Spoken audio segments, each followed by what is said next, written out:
Hello friends, welcome to my channel. तो आज की इस वीडियो में मैं बहुत ही इम्पोर्टेंट क्वेश्चन लेकर आई हूँ आप लोगों के एग्ज़ाम से रिलेटेड। बहुत ही ज़्यादा इम्पोर्टेंट है ये क्वेश्चंस।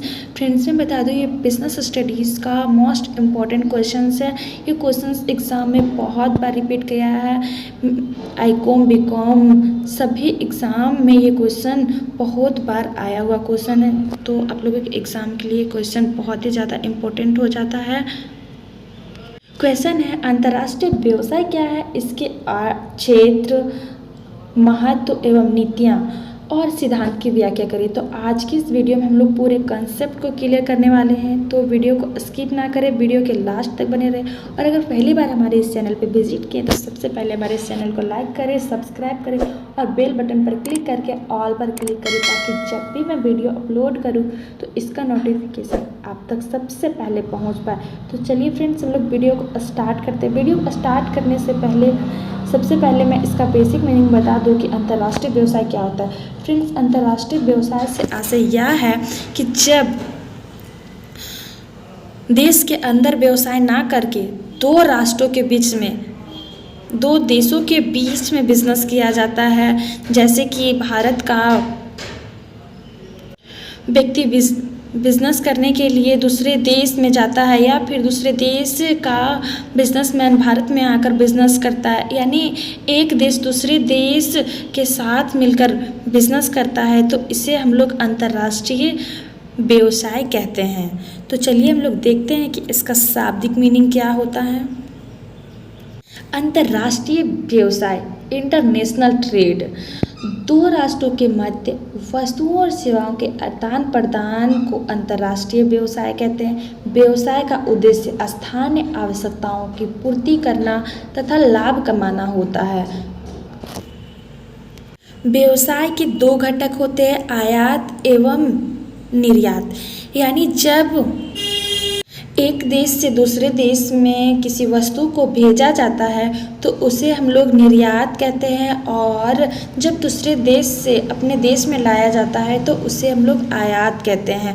वस्तुओं को जब विदेशों में लाभ के उद्देश्य से भेजा जाता है तो उसे निर्यात कहा जाता है, तथा जब आवश्यक वस्तुओं को विदेशों से अपने देश में मंगवाया जाता है तो उसे हम लोग आयात की संज्ञा देते हैं। व्यापार को दो भागों में विभक्त किया जाता है। इससे पहले हम लोग एक एग्जाम्पल के माध्यम से समझ ले। जैसे कि भारत में आवश्यकमंद चीज़ें जैसे होती ज़रूरत की चीज़ें, तो वो दूसरे देश में अगर वो वस्तु उपलब्ध नहीं है और वो आवश्यकमंद चीज़ें हैं तो भारत सरकार दूसरे देश की मदद करती है, और जो चीज़ भारत में नहीं है जैसे पेट्रोल, तेल, ये सब दूसरे देश से भारत सरकार मंगवाती है।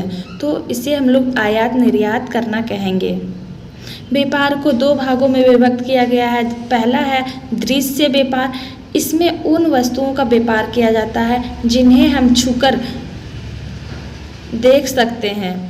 दूसरे शब्दों में मूर्त वस्तुओं का व्यापार दृश्य व्यापार कहलाता है, यानी वैसी वस्तुएं जिसे हम छू सकते हैं। जैसे खाद्य पदार्थ की वस्तुएं जैसे आलू, प्याज दूसरे देश में नहीं मिलते हैं तो फिर वो हमारे देश से निर्यात करते हैं, इसे हम लोग दृश्य व्यापार कहेंगे। दूसरा है अदृश्य व्यापार। इसमें अमूर्त वस्तुओं का व्यापार किया जाता है, जैसे सेवाओं का व्यापार किया जाता है। यदि किसी देश की कुल निर्यात के मूल्य के अनुसार प्राथमिक उत्पादों जैसे खाद्यान्न,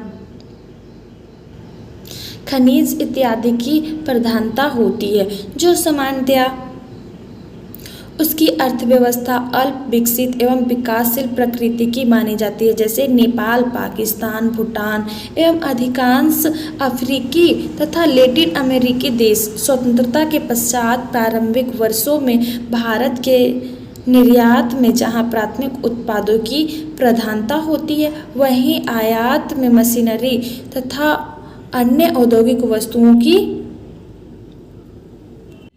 प्रधानता थी। किंतु धीरे धीरे इस स्थिति में परिवर्तन आया है। अब भारत में कुल निर्यात में प्राथमिक उत्पादों की सापेक्षिक भागीदारी में लगातार कमी आई है, और तथा औद्योगिक उत्पादों और सेवाओं के निर्यात में वृद्धि हुई है।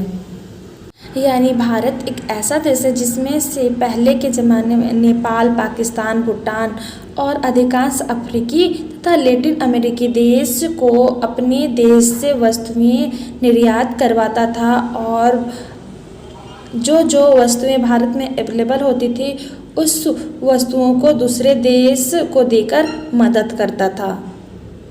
लेकिन अब धीरे धीरे भारत की स्थिति में इतनी परिवर्तन आ गए कि अब भारत कुल निर्यात में प्राथमिक उत्पादों के सापेक्षिक भागीदारी में लगातार कमी आई है तथा औद्योगिक उत्पादों और सेवाओं के निर्यात में वृद्धि हुई है। अंतर्राष्ट्रीय व्यवसाय जर्नल के अनुसार अंतर्राष्ट्रीय व्यवसाय एक व्यावसायिक उद्यम है जो अपने स्थान की सीमा से परे किफायती गतिविधि करता है।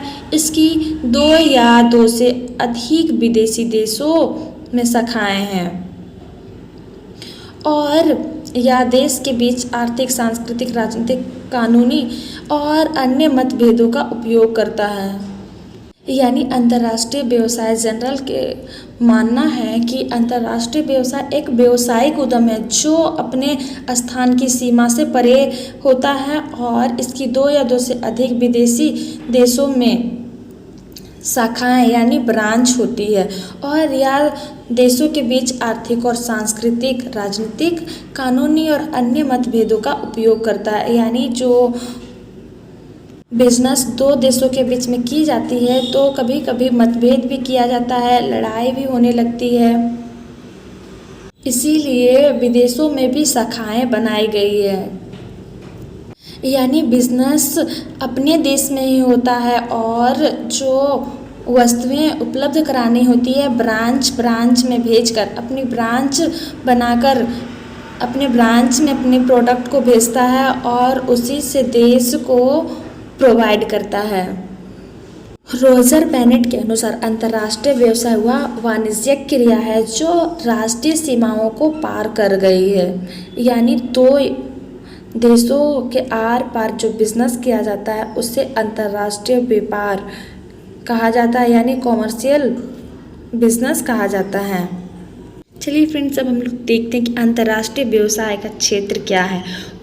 पहला है वस्तुओं का आयात एवं निर्यात। यानी कि अंतर्राष्ट्रीय व्यवसाय में वस्तुओं का आयात और निर्यात किया जाता है। सबसे पहली वर्ग अंतर्राष्ट्रीय व्यवसाय का यही होता है कि अंतर्राष्ट्रीय व्यवसाय में वस्तुओं का आयात निर्यात किया जाता है। वस्तुओं के आयात एवं निर्यात में मूर्त वस्तुएं ही सम्मिलित हैं, इसमें सेवाओं का व्यापार सम्मिलित नहीं है। मूर्त वस्तुओं को बाहरी देशों से अपने देश में लाना वस्तुओं का आयात है तथा मूर्त वस्तुओं को अपने देश से अन्य देशों में भेजना निर्यात है। यानी ऐसी वस्तुएं जिससे हम छू सकते हैं वैसी वस्तुओं को बाहरी देशों से अपने देश में लाने को हम लोग आयात कहते हैं और जो वस्तुओं को अपने देश से दूसरे देश में भेजते हैं उसे हम लोग निर्यात करना कहते हैं। दूसरा क्षेत्र है सेवाओं का आयात एवं निर्यात। अंतर्राष्ट्रीय स्तर पर सेवाएं अर्थात पर्यटन, यात्रा, भोजनालय एवं विश्राम, मनोरंजन एवं परिवहन, पेशागत सेवाएं, संप्रेषण, निर्माण या इंजीनियरिंग, विपणन, शैक्षणिक एवं वित्तीय सेवाएं जैसे बैंकिंग या बीमा आदि। यानी अंतर्राष्ट्रीय स्तर पर जो सुविधाएं दी जाती है, जैसे कोई पर्यटक बाहर से हमारे देश में घूमने के लिए आया है या फिर हम लोग अपने देश से दूसरे देश में यात्रा करने के लिए जाते हैं या फिर कोई मनोरंजन की वस्तुएं, ये सभी सेवाओं के बीच आयात निर्यात किया जाता है। यानी कि जिसे हम लोग छू नहीं सकते, यानी मनोरंजन के लिए किया जाता है या फिर जैसे कि विदेश के लोग हमारे यहाँ बैंकिंग सुविधाएं प्राप्त करती है या फिर हम अगर विदेश जाते हैं तो वहाँ की करेंसी का प्रयोग करते हैं जिसे हम लोग छू नहीं सकते हैं, तो इसे हम लोग सेवाएं कहेंगे। तीसरा क्षेत्र है लाइसेंस एवं फ्रेंचाइजी। अंतर्राष्ट्रीय व्यवसाय में लाइसेंस एवं फ्रेंचाइजी के माध्यम से ही प्रवेश किया जा सकता है। यानी एक देश से दूसरे देश में व्यवसाय करने के लिए लाइसेंस का होना बहुत ज़रूरी है। अगर लाइसेंस नहीं होगा तो दूसरे देश में आप बिजनेस नहीं कर पाएंगे। इसीलिए विदेश में बिजनेस करने के लिए लाइसेंस बनाना पड़ेगा, सरकार से परमिशन लेना पड़ेगा कि हम बिजनेस करना चाहते हैं विदेश में जाकर। तो आपको प्रूफ पहले देना होगा कि आप किस चीज़ का बिजनेस करना चाहते हैं, आपका बिजनेस कैसा है, तभी आपको परमिशन मिल सकता है। उसके लिए आपको बहुत सारे डॉक्यूमेंट्स वेरीफाई कराने होंगे, उसके बाद ही एक कार्ड मिलेगा, तो आप विदेश में जाकर बिजनेस कर सकते हैं। इसमें किसी दूसरे देश में वही के व्यवसायी को कुछ फीस के बदले में आपको एक ट्रेडमार्क या पेटेंट कॉपीराइट के अंतर्गत वस्तुओं के उत्पादन व विक्रय की अनुमति देनी होती है। लाइसेंस प्रणाली के समान ही फ्रेंचाइजी भी सेवाओं के संदर्भ में प्रयुक्त की जाने वाली प्रणाली है। अंतर्राष्ट्रीय व्यवसाय का चौथा क्षेत्र है विदेशी निवेश। विदेशों में निवेश करना अंतर्राष्ट्रीय व्यवसाय का एक और महत्वपूर्ण प्रकार है। विदेशी निवेश में कुछ वित्तीय प्रतिफल के बदले विदेशों में धन का निवेश किया जाता है। यह निम्न दो प्रकार का है, यानी प्रत्यक्ष विदेशी निवेश, पोर्टफोलियो निवेश। यानी प्रत्यक्ष विदेशी निवेश से ऐसा यह है कि डायरेक्टली विदेश में अपनी पूंजी का निवेश करना, पूंजी लगाना और वहाँ पे बिजनेस करना डायरेक्ट रूप से, तो उससे हम लोग प्रत्यक्ष विदेशी निवेश कहेंगे। और पोर्टफोलियो निवेश वैसे जिसमें स्टॉक, फंड, रियल्स, बॉन्ड आदि का निवेश किया जाता है, तो इसे हम लोग पोर्टफोलियो निवेश कहेंगे। चलिए फ्रेंड्स, अब हम लोग देखते हैं कि अंतर्राष्ट्रीय व्यवसाय का महत्व क्या है। पहला है आवश्यक वस्तुओं की आयात तथा अधिशेष वस्तुओं के निर्यात से अर्थव्यवस्था में संतुलन स्थापित होता है। यानी अंतर्राष्ट्रीय व्यवसाय का सबसे बड़ी इम्पोर्टेंस यह है कि जब अगर अंतर्राष्ट्रीय व्यवसाय किया जाता है तो जो वस्तुएं भारत में अवेलेबल नहीं होती है वैसी वस्तुओं को विदेश से निर्यात किया जाता है, और जो वस्तुएं भारत में अवेलेबल होती है उसे विदेशों में आयात किया जाता है। यानी इससे अपनी देश की अर्थव्यवस्था का संतुलन बना रहता है। यानी जो आवश्यक वस्तुएं होती है वे वस्तुओं की कमी को दूरी की जाती है। यानी जो वस्तुओं का ज़रूरत होता है वैसी वस्तुओं को दूसरे देश से मंगाया जाता है। दूसरा इम्पोर्टेंस है मशीनरी तथा पूंजीगत वस्तुओं के आयात से अर्थव्यवस्था में दीर्घकालिक रूप से मजबूती आती है। यानी जो मशीनरी वस्तुएं होती है और पूंजीगत वस्तुओं जिससे आयात करने से अर्थव्यवस्था में दीर्घकालीन यानी लंबे समय के लिए मजबूती आ जाती है। तीसरा इम्पोर्टेंस है इससे बड़े पैमाने पर रोजगार का सृजन होता है।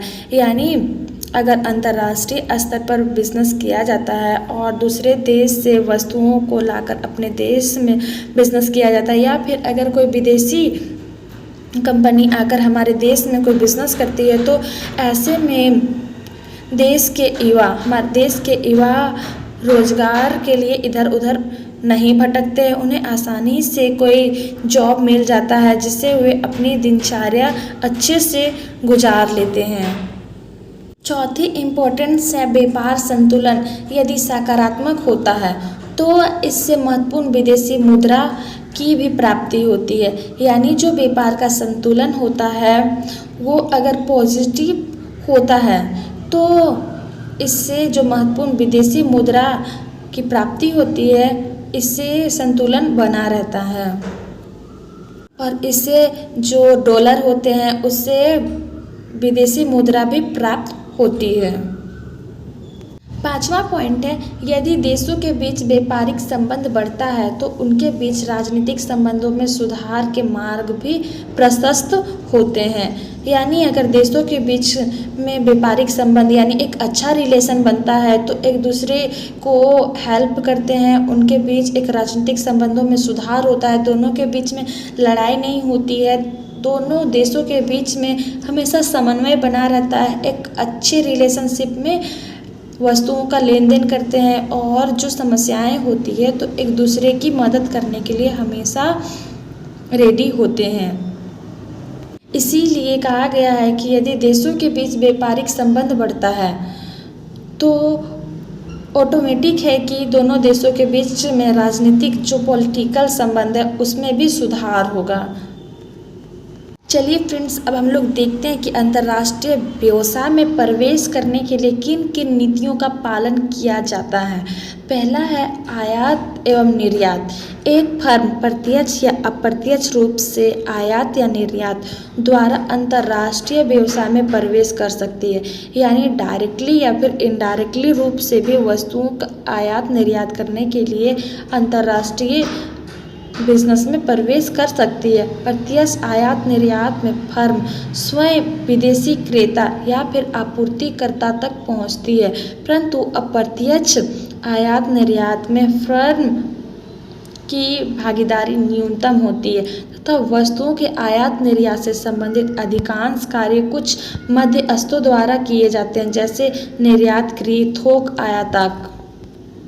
यानी अगर कोई बिजनेसमैन डायरेक्टली वस्तु का आयात निर्यात करता है तो वे डायरेक्ट विदेश के जो क्रेता होते हैं, जो खरीदार होते हैं विदेशों में या फिर सप्लायर होते हैं, उन तक आसानी से पहुंच जाते हैं। परंतु जब इनडायरेक्टली तौर पे मतलब अप्रत्यक्ष तरीके से बिजनेस किया जाता है, वस्तुओं का आयात निर्यात किया जाता है, तो फर्म की भागीदारी न्यूनतम होती है तथा वस्तुओं के आयात निर्यात से संबंधित अधिकांश कार्य कुछ मध्यस्थों यानी जो मीडिएटर होता है उनके द्वारा किए जाते हैं, जैसे निर्यात गृह या फिर थोक की वस्तुएं। तीसरी नीतियां हैं संविदा विनिर्माण। यानी संविदा विनिर्माण अंतर्राष्ट्रीय व्यवसाय का वह स्वरूप है जिसमें एक फर्म विदेशों में अपनी आवश्यकता के अनुसार घटक एवं वस्तुओं के उत्पादन के लिए स्थानीय विनिर्माता अथवा विनिर्माताओं से अनुबंध कर लेते हैं। इसके प्रमुख रूप से 3 प्रकार होते हैं। यानी संविदा विनिर्माण से आशय यह है कि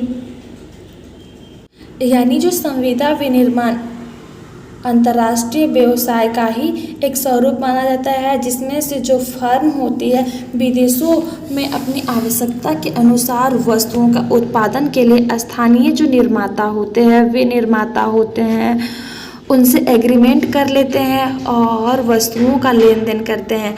इसके प्रमुख रूप से 3 प्रकार है, जैसे पहला है कुछ घटकों का उत्पादन करना, दूसरा है घटकों का समुच्चय कर अंतिम उत्पाद में परिवर्तित करना और तीसरा है कुछ वस्तुओं का पूर्ण रूप से उत्पादन करना। तीसरी नीतियां हैं अनुज्ञप्ति, लाइसेंस एवं मताधिकारी। यानी लाइसेंस प्रदान करना एक ऐसी अनुबंधीय व्यवस्था है जिसमें एक फर्म बाह्य देश की दूसरी फर्म को फीस, जिसे रॉयल्टी कहते हैं, के बदले में अपने पेटेंट अधिकार या फिर व्यापार के रहस्य या फिर तकनीक देता है। जो फर्म दूसरी फर्म को इस प्रकार का लाइसेंस प्रदान करती है, वह लाइसेंस प्रदान करता है या फिर बाह्य देश की जो फर्म इस प्रकार के अधिकार प्राप्त करती है को केवल तकनीक का ही अनुज्ञप्ति लाइसेंस नहीं दिया जाता, बल्कि फैशन उद्योग में कई डिज़ाइन करता अपने नाम का प्रयोग करने का भी लाइसेंस दे देते हैं। कभी कभी 2 इकाइयों के मध्य तकनीक का आदान प्रदान भी होता है। इसी प्रकार से 2 फर्मों के मध्य ज्ञान, तकनीकी एवं पेटेंट अधिकार का पारिश्रमिक विनिमय होता है। इसे प्रति अनुज्ञप्ति लाइसेंस कहते हैं। मताधिकारी अनुज्ञप्ति लाइसेंस का प्रयोग सेवाओं के संदर्भ में किया जाता है।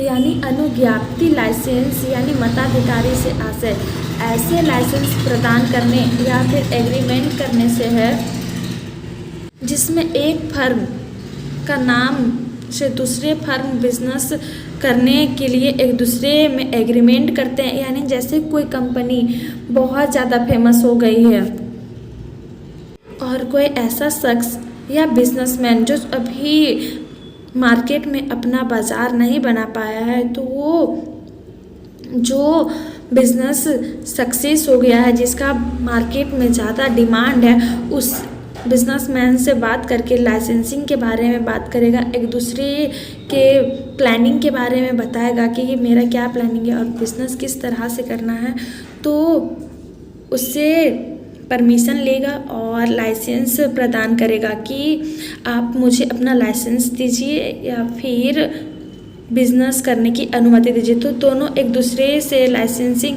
के बारे में बात करेंगे, दोनों के बीच में तकनीक यानी टेक्निक का आदान प्रदान भी करेंगे और एक दूसरे के ज्ञान एवं तकनीक एवं पेटेंट का अधिकार का पारस्परिक विनिमय करेंगे, एक दूसरे को बताएंगे। इसे ही अनुज्ञप्ति लाइसेंस कहते हैं। यानी दोनों के मत से जो बिजनेस किया जाएगा, यानी जो सक्सेसफुल बिजनेसमैन होगा, जिसका ब्रांड ऊंचा होगा, उसी ब्रांड का नाम दूसरा व्यक्ति यूज कर सकता है। इसके बीच में एक लाइसेंसिंग और अनुबंध किया जाएगा। अंतर्राष्ट्रीय व्यापार की चौथी नीतियां हैं कि संयुक्त उपक्रम यानी एक ज्वाइंट बिजनेस करना। संयुक्त उपक्रम बाह्य बाजार में प्रवेश करने का एक सामान्य माध्यम है। यानी एक दूसरे से मिलकर अगर कोई बाह्य बाजार किया जाता है तो उसमें प्रवेश करने में काफ़ी हेल्प मिलेगा। संयुक्त उपक्रम का अर्थ है दो या दो से अधिक स्वतंत्र इकाइयों को संयुक्त स्वामित्व में एक फर्म की स्थापना करना। यह संगठन का वह स्वरूप है जिसमें एक लंबी अवधि के लिए सहयोग की अपेक्षा की जाती है। एक संयुक्त उपक्रम का निर्माण निम्न प्रकार से किया जाता है। जैसे पहला है विदेशी निवेशक द्वारा स्थानीय कंपनी में हिस्सेदारी का क्रय करके, और दूसरा है स्थानीय फर्म द्वारा पूर्व स्थापित विदेशी फर्म में हिस्सा प्राप्त करके, और सी है विदेशी एवं स्थानीय उद्यमी दोनों ही मिलकर एक उद्यम की स्थापना करते हैं। यानी जो बिजनेस किया जाता है संयुक्त उपक्रम के अंतर्गत, उसमें से दो या दो से अधिक ऐसे उद्यमी होते हैं जो एक दूसरे के साथ मिलते हैं और स्वतंत्र रूप से एक दूसरे से संगठित होते हैं और लंबे समय के लिए बिजनेस करने के लिए एक दूसरे का सपोर्ट करते हैं। और जो विदेशी और स्थानीय उद्यमी होते दोनों मिलकर ही एक उद्यम की स्थापना करते हैं।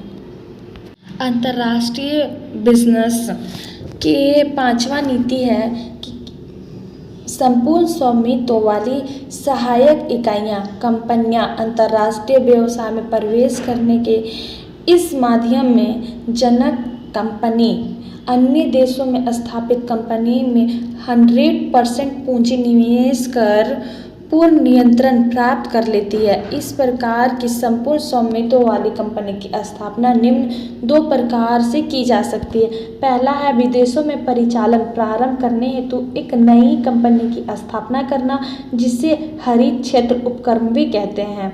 दूसरा है दूसरे देश में पहले से ही स्थापित संगठन का अधिग्रहण कर लेना तथा मेहमान देश में इसी इकाई के माध्यम से अपने उत्पादों या उत्पादन का संवर्धन करना।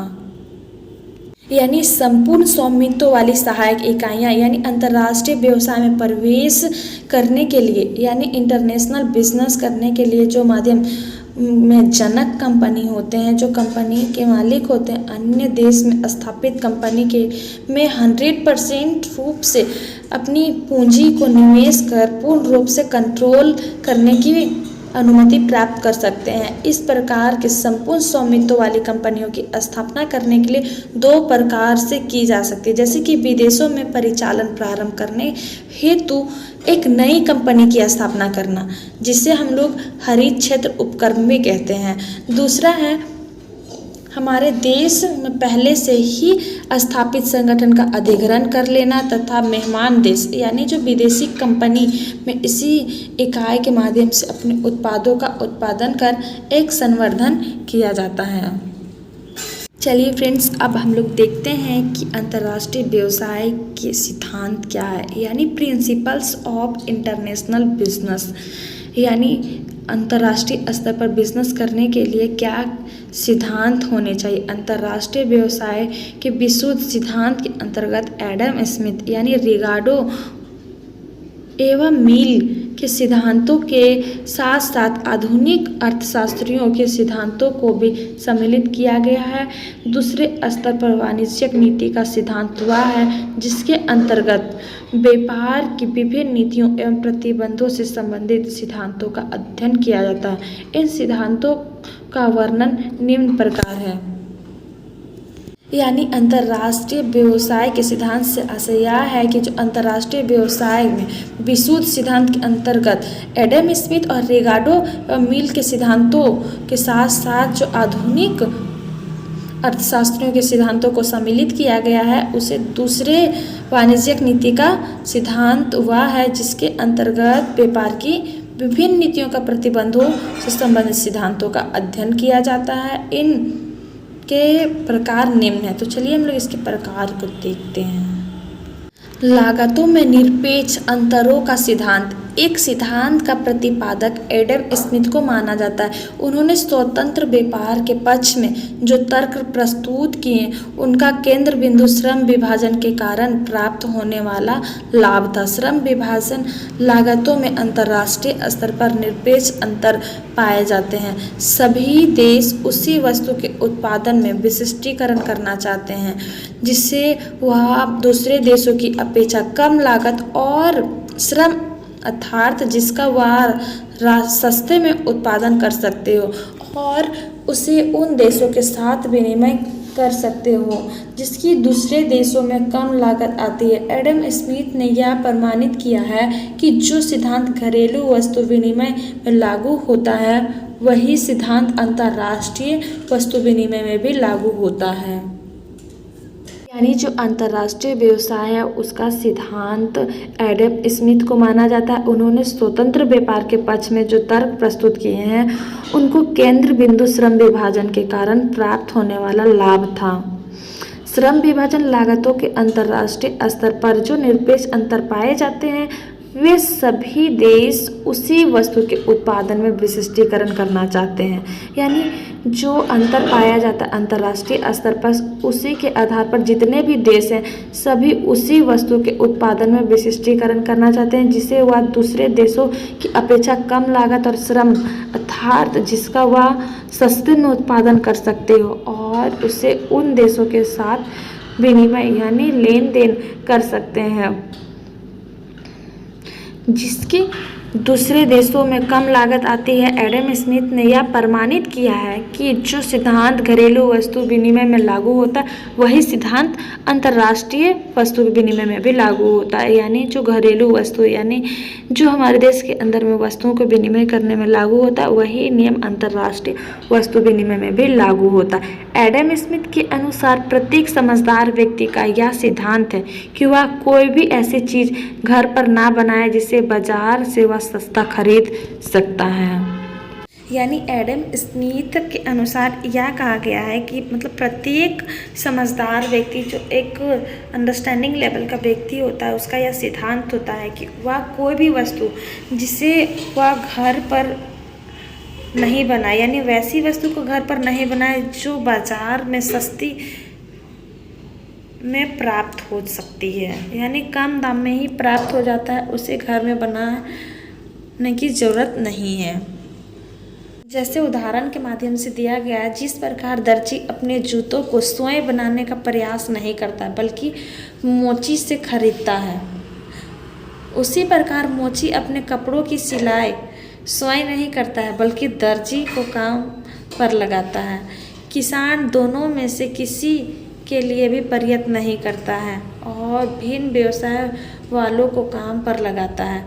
यह सभी लोगों के हित में है कि वे अपने समस्त उद्योगों को उस वस्तु के उत्पादन में लगाते जिसके उत्पादन में उन्हें अपने पड़ोसी से अधिक सुविधा प्राप्त है और अपने उत्पाद में एक भाग और उस भाग के मूल्य से दूसरी वस्तु को जिसके लिए अवसर मिलता है खरीद ले। अर्थात जो बात एक परिवार के लिए सही है वह एक देश के लिए मूर्खतापूर्ण कैसे हो सकती है।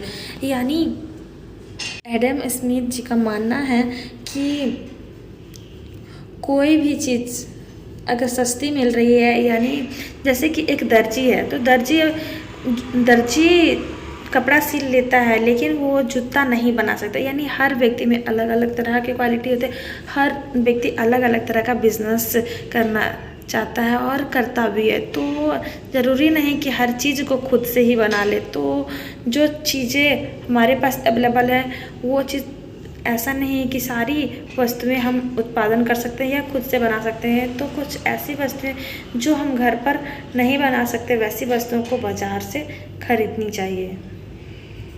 तो आज के लिए इतना ही। उम्मीद है यह क्वेश्चंस आप लोग